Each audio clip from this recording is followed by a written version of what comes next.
سردی کی شدت کے اوپر اس کا دار و مدار ہے، اور مسجد قریب کتنی ہے دور کتنی ہے اس پہ دار و مدار ہوتا ہے۔ دیکھیں، ایک یہ ہے کہ اب یہ سوال اگر کراچی میں کوئی کرے کہ بھئی صبح سردی بہت ہوتی ہے تو مسجد کی وجہ گھر میں نماز پڑھ لوں، تو کراچی میں کوئی ایسی سردی نہیں ہوتی کہ جس کی وجہ سے گھر میں نماز پڑھنے کی اجازت ہو۔ دوسرا یہ ہے کہ یہی سوال جو ہے کوئی کینیڈا کے اعتبار سے پوچھ رہا ہے، یا جو ہے وہ پاکستان کے شمالی علاقہ جات کے اعتبار سے پوچھ رہا ہے کہ جہاں اتنی شدید سردی ہے کہ اگر بھرپور طریقے سے اہتمام کے بغیر کوئی گھر سے نکلے گا تو بس اس کے بعد پھر اس کا کام ہی ہو جائے گا۔ تو اب ایسی شدید سردی کہ جس کی وجہ سے گھر سے نکلنا شدید ضرر نقصان کا باعث ہو سکتا ہے جان کے لیے، صحت کے لیے، تو ایسی شدید سردی رخصت ہے ترک جماعت کے لیے۔ تو اب یہ جہاں کی صورتحال ہو وہاں کے اعتبار سے اس کا حکم ہوگا۔ پھر دوسری بات یہ ہے کہ جو جماعت واجب ہوتی ہے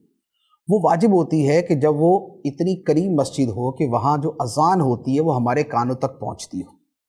تو اب اگر مسجد بہت دور ہے، 1-2 کلومیٹر کے فاصلے پہ ہے، اور وہاں نماز ہے اور وہاں پر جانا ہے، تو چونکہ وہ واجب ہی نہیں رہتا، اب اگر کوئی گھر میں نماز پڑھتا ہے تو اس میں گناہگار نہیں ہوگا۔